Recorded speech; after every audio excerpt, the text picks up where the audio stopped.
Welcome to Adoption Matters, a podcast with real people sharing real stories and getting real about adoption from all three perspectives of the adoption triad. I'm Kim Noeth, I'm a birth mom, and I'll be speaking along with Sharon Butler Obazee, an adoptee, and adoptive parents Sally Ankerfelt, Susan David, and Gayle Swift. Together, we tackle some frank conversations guided by truth telling and truth seeking. In recognition of Valentine's Day this month, we thought it would be interesting to discuss the topic of love from another perspective, mainly obligated love. Have you ever felt obligated to say that you love someone or just to love someone? We see this obligated love running deep within the adoption community, and we thought it would be interesting to kind of bounce that topic around a little bit, talking specifically about the expectation to return the love or to return the words. For myself, I kind of felt this tug towards obligatory love in a personal relationship that was not in alignment with my future goals. I could still remember the first time I said, I love you. And I felt like I was leaning more into the guilt. And from then on, I felt like I kind of had to give in and keep saying it because I had already said it and I had to just go with it now. And I noticed how that felt and how disingenuous it was.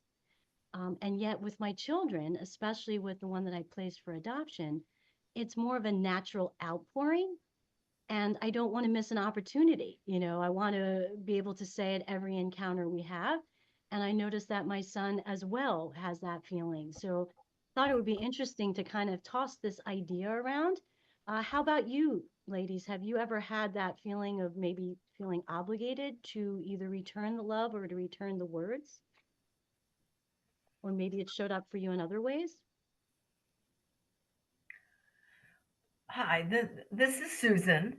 And I was, before I became an adoptive mom, I was a stepmom. I don't Mm, like that word, but I have bonus children. Now they're, many times over adults, many years.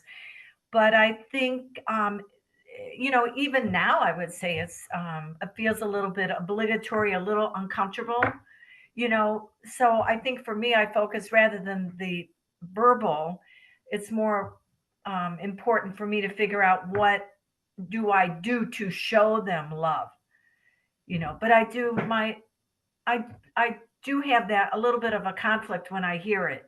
I love you, right? Love you, and then I'm thinking, do I got to say that back? You know.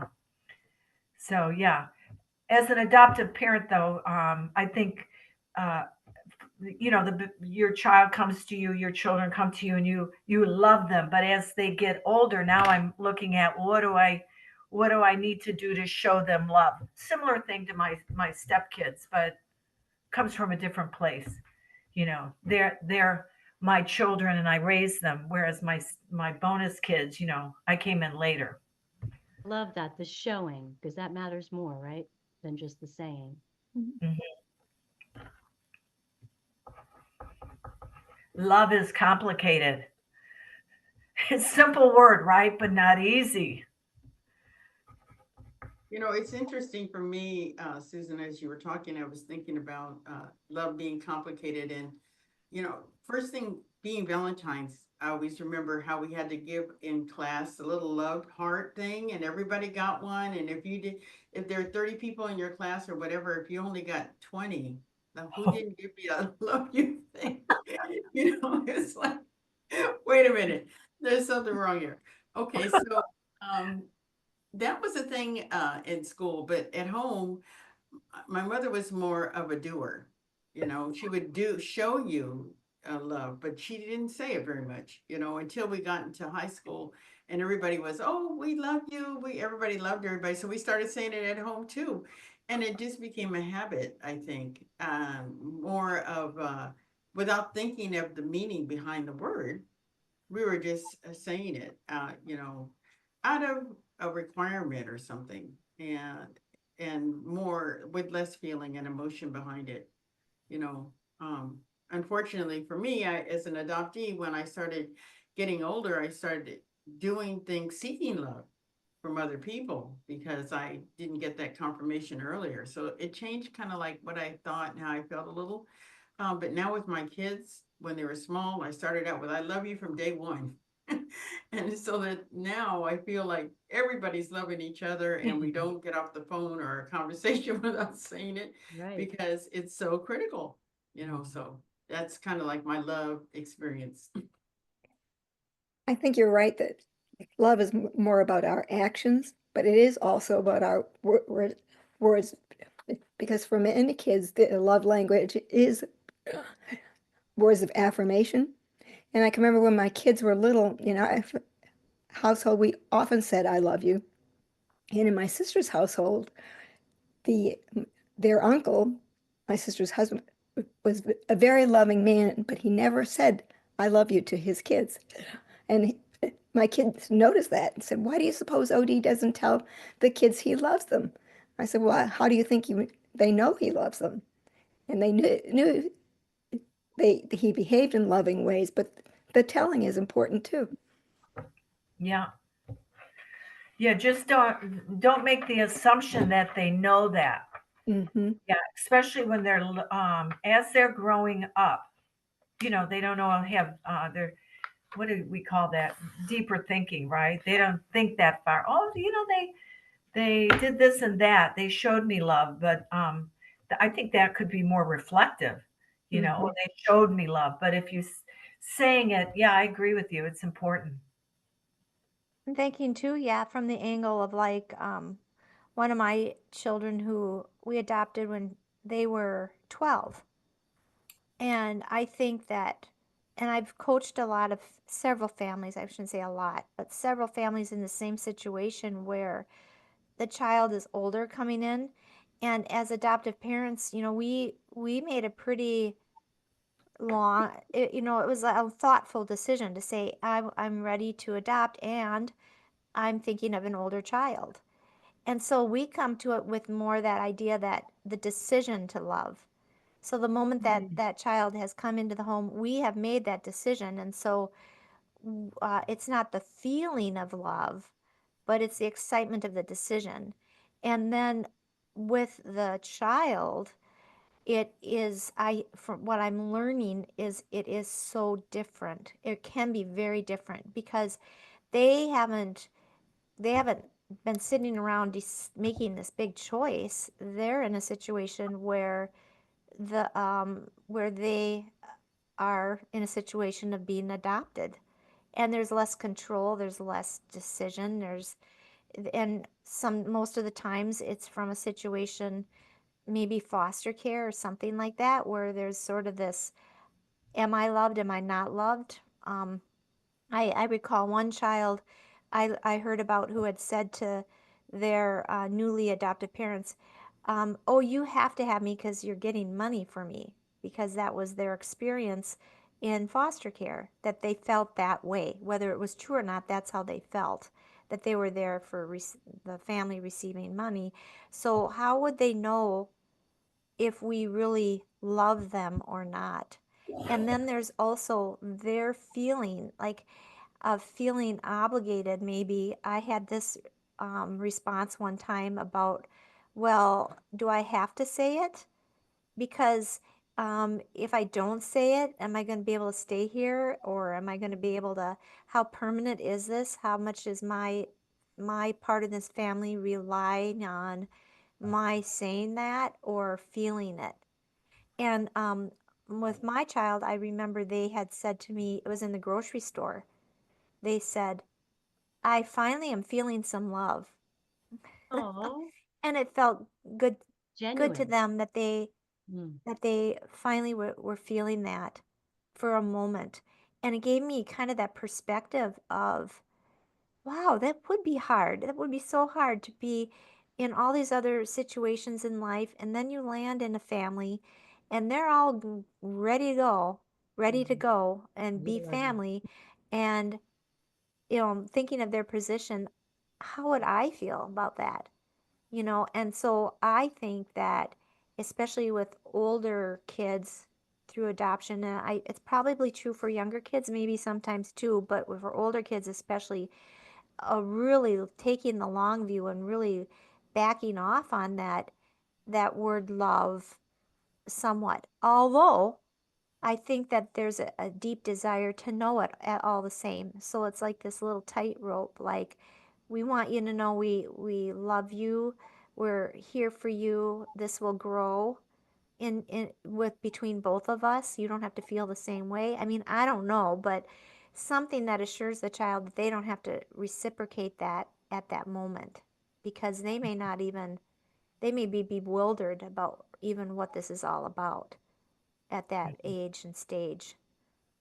Yes, and you giving the room to be able for them to express it when they actually felt it, even in the grocery store, I think is a really beautiful thing. Yeah, and I think they were feeling some pressure to feel it or to say it, even say it Yeah. and feel it. And I didn't even know that they were feeling that pressure. And it's not that like we were trying to put that pressure on them, Sure. but just by our excitement and by our saying it. Yeah. And I do think we did kind of have an expectation of like, okay, we know you're safe because we're safe. Well, they Yeah. don't know that. They don't know that Mhm. yet. And they don't even know it's dangerous feeling to say I love you, because that Yeah. means that the heart can be broken more. Yeah. I mean, from that So true. worldview. Hmm. It makes them vulnerable. But Yeah. I like the idea of having that brave conversation even early on, that we don't expect you to love us right away. I Mm. suspect that could be very freeing for the child. In Yeah, addition to maybe. this is the safe Just place thinking, to love. oh, safe place. Yeah. And I'm just thinking that that's through that right now, that if I were a kid and I heard that, like, hey, we really care about you and we're gonna, this is a process. So we're growing into this. Don't expect it. And we Mhm. don't expect that of you, even though we might say it because we want you to know it. I don't know. Yeah. Well, it certainly is. Love is dynamic, and it changes. Sometimes there's more of it, and sometimes we feel maybe less of it. And you're just saying create a space so that at least for kids, um, that they don't have feel the pressure.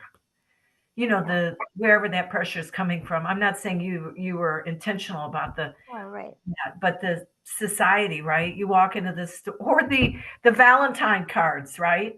Mhm. By the way, Sharon, I don't know when my kids are grown up and it's been years ago, but I remember they'd say, hey, you make sure that if there are 20 kids in the class, you better have 22 Valentines just to cover the 20, right?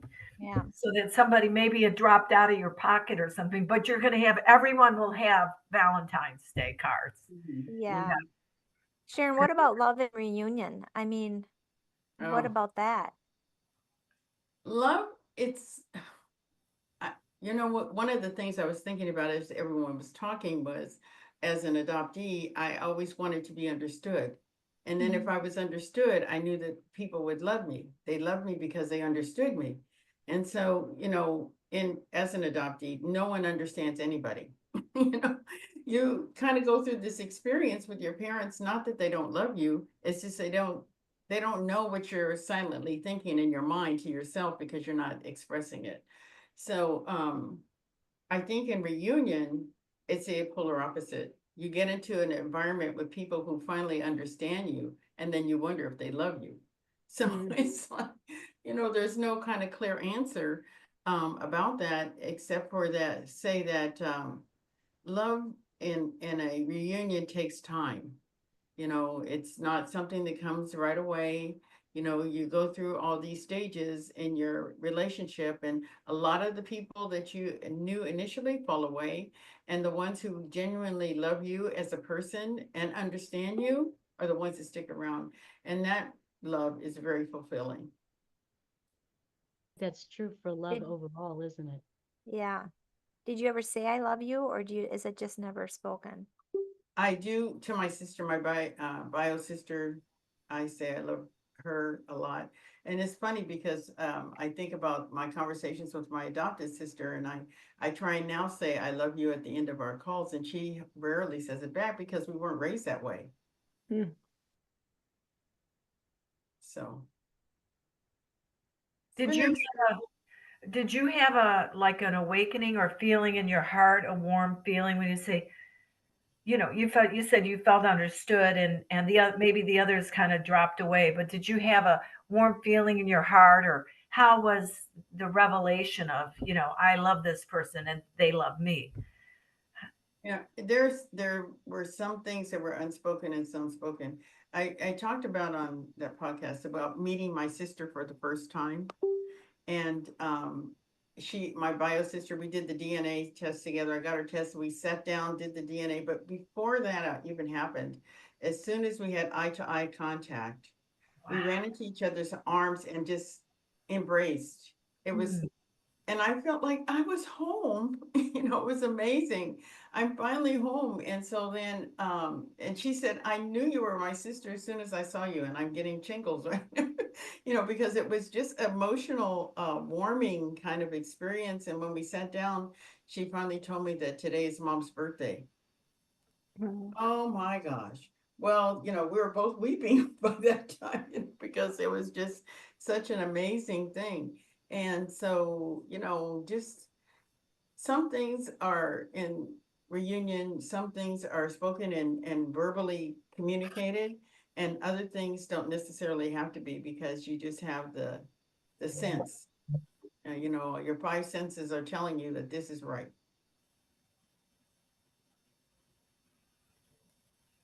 Yeah, that's a beautiful story.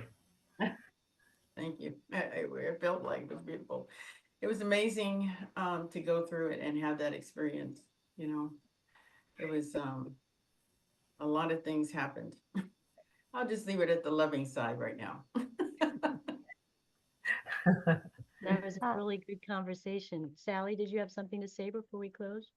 oh, I'm just hearing that, Sharon, and also hearing Kim what you were saying too about like that mutual feeling between you and your son. That you say it every chance you can get. Um, I hope we as adoptive parents can really, what's the word? Enjoy hearing that about our kids. If that happens to them, I hope we can be super happy for them and realize that the the love is can all there's never just a small amount of love, but it's there's enough room for everybody, and it doesn't mean it cancels out their love for us, and that it just to if that can happen, because I have a child where that's never going to happen because there's no knowledge of the first and no chance of that, and that's painful for that my child. So it's like just really being happy for our kids if that happens, you know, because you Yes, both have the same comments, really. Kim, you did with about your son too, I think. yes, very true. Hmm. Well, thanks everyone, and thank you for listening to Adoption Matters. You can help others find this podcast by leaving a rating on your preferred podcast platform. And if you'd like more information about growing intentional families together and their adoption attuned coaches, you can check us out at giftfamilyservices.com. We've enjoyed being with you, and we invite you to join us again next time for another episode of Adoption Matters.